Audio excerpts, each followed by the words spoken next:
ഇത് Abu Dhabi bus station ആണ് കേട്ടോ.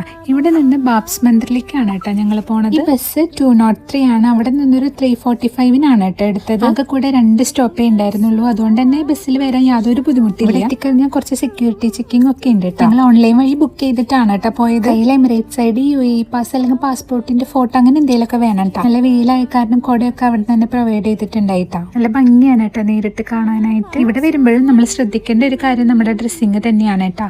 സ്ലീവ്ലെസ് ഒന്നും പറ്റില്ല. അതുപോലെ സീ ത്രൂ ആയിട്ടും ട്രാൻസ്പെറന്റ് ആയിട്ടുള്ള ഡ്രസ്സുകളൊന്നും പറ്റില്ല കേട്ടോ. ഞങ്ങളെ ചെന്ന ടൈമിൽ അത്ര തിരക്കൊന്നും ഉണ്ടായിരുന്നില്ല. വളരെ പീസ്ഫുൾ ആയിട്ടുള്ള ഒരു പ്ലേസ് തന്നെയാണ് കേട്ടോ. ഇത് നമ്മുടെ ഫുഡ് വെയർ ഒക്കെ വെക്കുന്ന ഏരിയ ആണ് കേട്ടോ. അത് നല്ല നീറ്റ് ആയിട്ട് മെയിൻറ്റെയിൻ ചെയ്തിട്ടുണ്ട്. ഔട്ട് സൈഡ് നമുക്ക് ഫോണൊക്കെ യൂസ് ചെയ്യാം, ഫോട്ടോസ് ഒക്കെ എടുക്കാം. അകത്ത് ഫോട്ടോഗ്രാഫി പാടില്ല കേട്ടോ. അതിനകത്ത് കയറിയപ്പോഴാണ് എനിക്ക് പരിചയമില്ലാത്ത കുറെ ദൈവങ്ങളുണ്ട്. പരിചയമില്ലാന്ന് വെച്ച് കഴിഞ്ഞാൽ കേരളത്തിലെ അമ്പലത്തിലൊന്നും നമ്മൾ അങ്ങനെ കണ്ടിട്ടില്ല. അതുകൊണ്ട് തന്നെ നാട്ടിലുള്ള ഒരു അമ്പലത്തിൽ പോയ ഫീൽ ഒന്നും കിട്ടില്ല കേട്ടോ. ഇത് ബിൽഡ് ചെയ്തിട്ടുള്ളത് രാജസ്ഥാനിലെ പിങ്ക് സ്റ്റോണും ഇറ്റാലിയൻ മാർബിളും ഒക്കെ വെച്ചിട്ടാണ് കേട്ടോ. അതുകൊണ്ട് തന്നെ അകത്ത് നല്ല തണുപ്പാണ്. താഴത്തെ ഫ്ലോറിലേക്ക് പോകാനായിട്ട് ലിഫ്റ്റ് ഒക്കെ ഉണ്ട്. ഇവിടെ 7 ഗോപുരങ്ങളാണ് കേട്ടോ ഉള്ളത്. അത് UAE 7 എമിറേറ്റുകളെ പ്രതിനിധീകരിക്കുന്നു എന്നാണ് കേട്ടോ പറയാം. അതിവിടെ ഫസ്റ്റ് ഫ്ലോറിൽ ചെന്ന് കഴിഞ്ഞാൽ ഈ 7 എമിറേറ്റിലെ മണ്ണ് വെച്ചിട്ടും അവരവിടെ ഒരു സംഭവം ചെയ്തു വെച്ചിട്ടുണ്ട്. ഈവനിങ് ഇവിടെ ഗംഗാരതി അങ്ങനെയൊക്കെ ഉണ്ട് കേട്ടോ. ഇതിന്റെ സൈഡിലായിട്ട് തന്നെ വേറെ ഷോപ്പുകളൊക്കെ ഉണ്ട് കേട്ടോ. പിന്നെ അമ്പലത്തിൽ വന്നു കഴിഞ്ഞാൽ മസാല ദോശ കഴിച്ചിട്ട് പോകണമെന്നാണല്ലോ. പക്ഷെ മസാല ദോശ കിട്ടിയില്ല. അവിടെ ഒരു ഫുഡ് കോർട്ട് ഉണ്ട്.